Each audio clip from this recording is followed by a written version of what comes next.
The scent hit me before the door even clicked shut behind her. Thick, floral, cloying, gardenia. Once, it was the fragrance that made my pulse race, the one that clung to her skin after late-night walks and tangled mornings. Now, it hovered in the air like a warning, a sickly sweet disguise for something rotten underneath.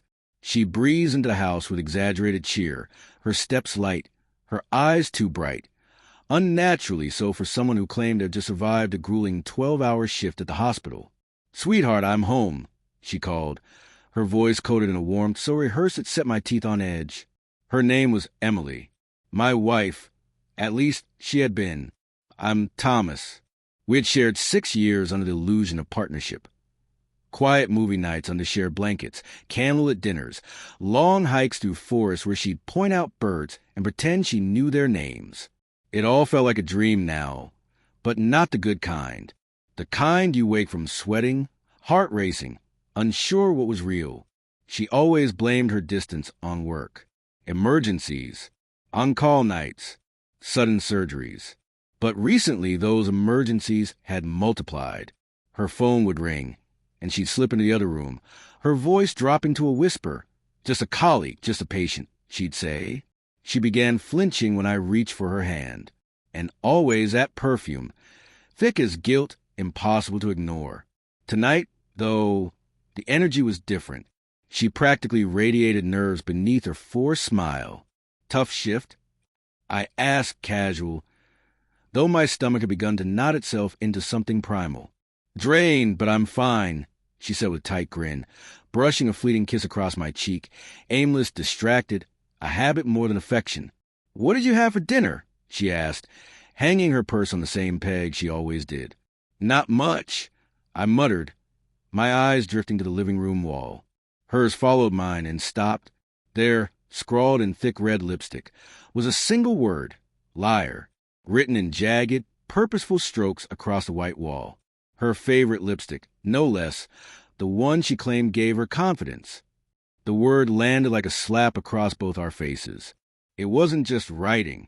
It was accusation, declaration, verdict. Her eyes widened, face draining of all color. What is that?" she asked, her voice shrinking into something weak and brittle. I didn't answer. I walked past her, calm, calculated, straight to her purse. In one swift motion, I grabbed it, yanked it open, and dumped the contents onto the hardwood floor. Gum wrappers, tampons, loose change, a crumpled receipt from a restaurant I hadn't taken her to, and then, like venom coiled in the shadows, a second phone. A dated, flip-style burner that didn't belong to either of us. She froze. I picked it up, flipped it open. Her passwords had always been simple, last 4 digits of our anniversary. She once said it made things easier to remember. The phone unlocked with a soft click. The messages were intimate, effortlessly so.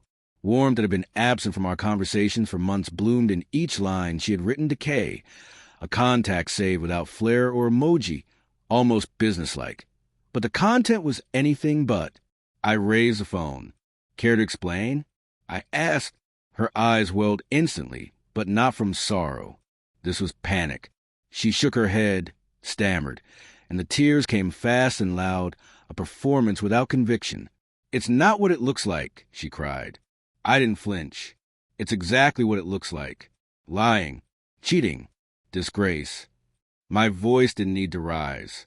It was low and certain, shaped by the kind of fury that burns cold. She dropped to her knees, begging, grasping at excuses, grasping at me. I pulled away. "Who's Kay?" I asked, her sobbing stilled, replaced by a quiet dread. "Kevin," she whispered. I turned toward the door. "Let's give Kevin a call, shall we?" Outside, the night was cool, grounding. I dialed the number. The voice on the other end was hesitant. "Hello." "Hi, Kevin. This is Thomas, Emily's husband. She's here. Why don't you come by? I'd love to meet you." He tried to respond, but his words stumbled over each other like drunks in the dark. I hung up. 15 minutes later, a car pulled into the driveway. A man stepped out, mid-40s, thinning hair, soft belly. The kind of man who blends in, forgettable. But he was unforgettable to me now. He approached the house cautiously, the gravity of the moment sinking into his bones with every step. I didn't know she was married, he offered weakly, eyes darting. I gave a hollow smile. Really? You missed all the framed photos? The rings? The name on the mailbox? Before he could fumble another lie, the front door burst open. Emily stumbled out, pale, mascara-streaked, and desperate. Thomas, please let me explain. I turned back to Kevin. Tell me, Kevin, how were Emily's emergency shifts? He blinked, unsure. I don't know. Of course not, I said, pulling out my phone again. I opened a live feed, security footage I quietly installed weeks ago. The screen glowed with undeniable truth. Her and Kevin intertwined on my couch, in our bed, laughing, whispering. Kevin paled. Emily swayed like a felled tree. What came next wasn't elegant. It wasn't righteous. It was raw. I swung once, hard. My fist landed square on Kevin's jaw, dropping him to the pavement with a grunt. Emily screamed. I stood over him, seething, my breath sharp in the silence that followed. Then I went inside, collected the other phones I'd found hidden in drawers, the printed messages, the timestamps. All of it. Proof. Not for court, not for revenge. For me. To remind myself I wasn't crazy. That the betrayal was real, tangible. They stood in my doorway, shadows of what they'd once been. Her face collapsed with pleading his with shame.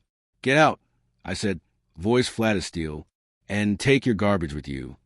I shut the door behind them. The car sped off into the dark, carrying the fragments of a broken deception. I didn't watch it go. Inside, the silence returned. I turned on the TV. Laughter from a sitcom filled the space, a weak imitation of the joy we used to share. I grabbed a beer, slumped onto the couch, and stared at that single word still bleeding red on the wall. Liar. It was over. All of it. But amid the ashes, I allowed myself a slow, deliberate smile. She never saw it coming. And that was the point.